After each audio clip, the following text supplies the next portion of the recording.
Hey everybody, my name is Olin Budke. I'm your instructor for this U.S. history course. I wanted to introduce myself and say thank you for being a part of this course. I know we're going to be taking on a lot of work. We're taking a U.S. history course that we would normally cover over 15 to 17 weeks, and we're smashing it down into 8 weeks, so half the time, but still the same amount of content. So I'm proud of you already for taking that on over the summer. It shows a lot of commitment in your time and your efforts, and I know it'll pay off for you. So I'm happy to have you in this course, and it's my pleasure to be your instructor as we go through the process. Of course, if there's anything I can do to support you along the way, please always feel free to contact me. I'm here to make sure that you succeed, and as long as you're putting in the time and the work, then we're gonna make that happen.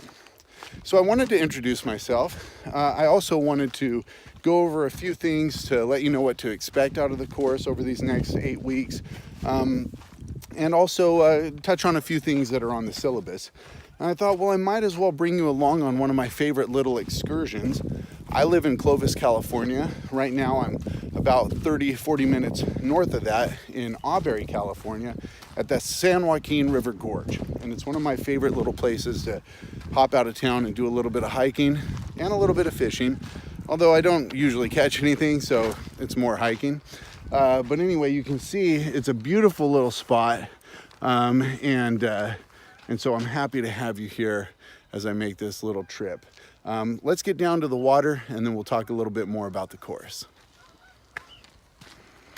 All right, well, here we are where the river opens up into Millerton Lake, and it's a beautiful day. It's a warm day. The clouds have parted, so it's mostly clear skies above us, which means the sun is beating down on me with a vengeance, as I'm sure you can see.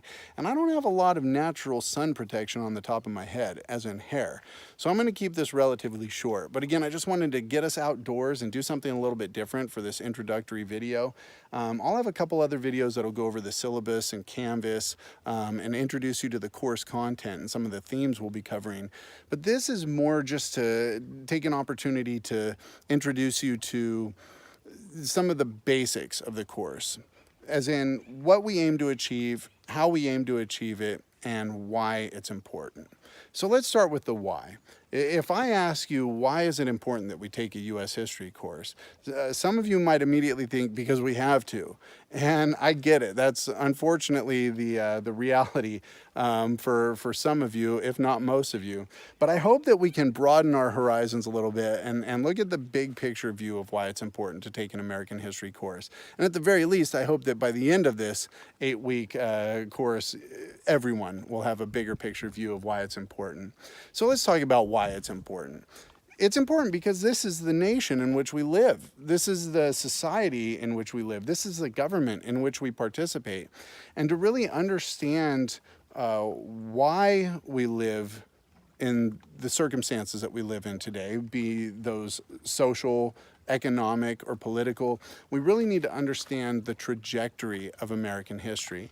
But beyond that, we also need to understand that American history is built up of many histories, because not every people group's experience in American history has been the same.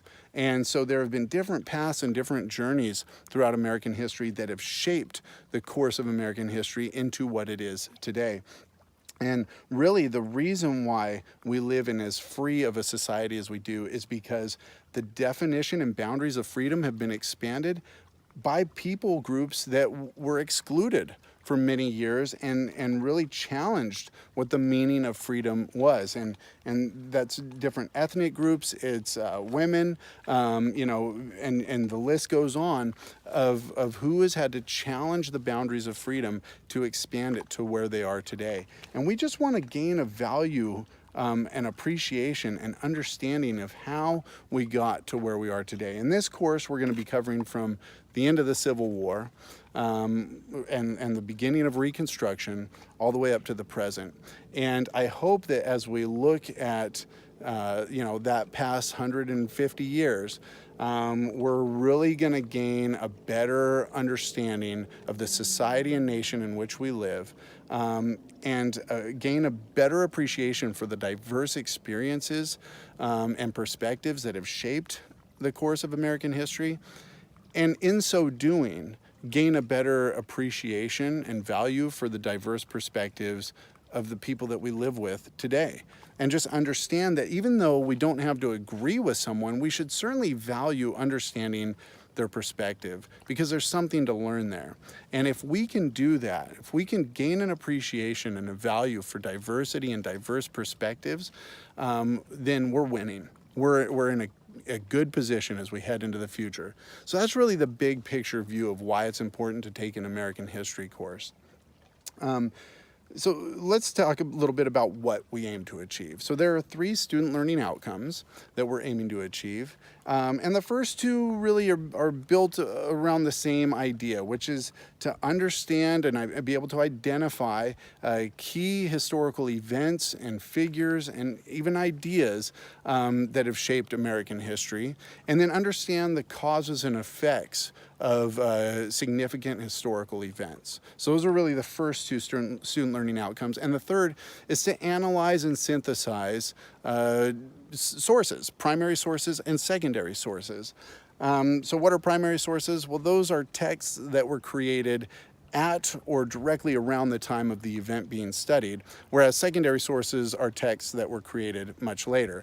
So, for example, our textbook is a secondary source, but we'll be looking at a lot of primary sources as well, or texts created at or directly around the time of the period that we're studying each given week.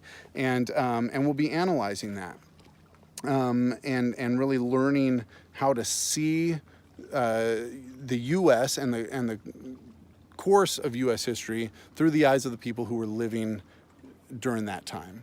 And again, when we look at a primary source, we're getting one perspective, but it's a perspective that was, current at the time, that really was looking at the society in which they lived and writing about it. And we get to think about what their goals were, what their views were, and then maybe compare some primary sources to gain a couple different perspectives of U.S. history at any given point.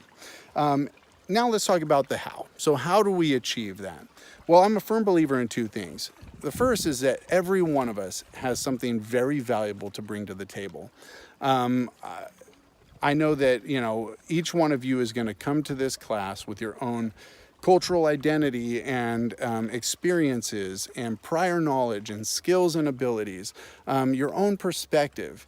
And again, we gain in a big way when we embrace other people's perspectives. It doesn't mean that we have to agree with everyone, but if we can understand each other's perspectives and share those, we gain so much. And so I really want everyone to draw upon your own personal experiences and cultural identity and your own perspective when we engage in assignments and engage our peers in discussions.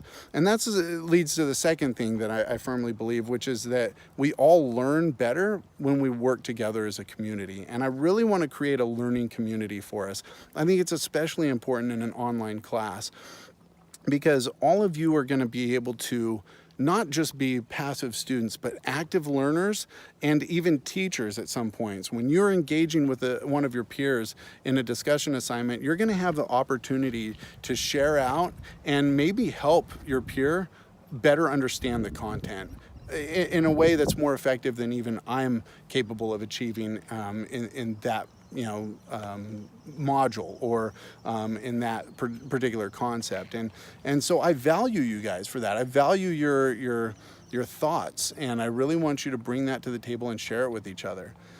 So that's really what we want to accomplish. That's the what, that's the how, and of course the why. I'm really looking forward to this course, and I really appreciate you being here, and I appreciate you being a part of this learning community. I can't wait to see what you contribute to it, and if you have any questions along the way, please feel free to reach out to me.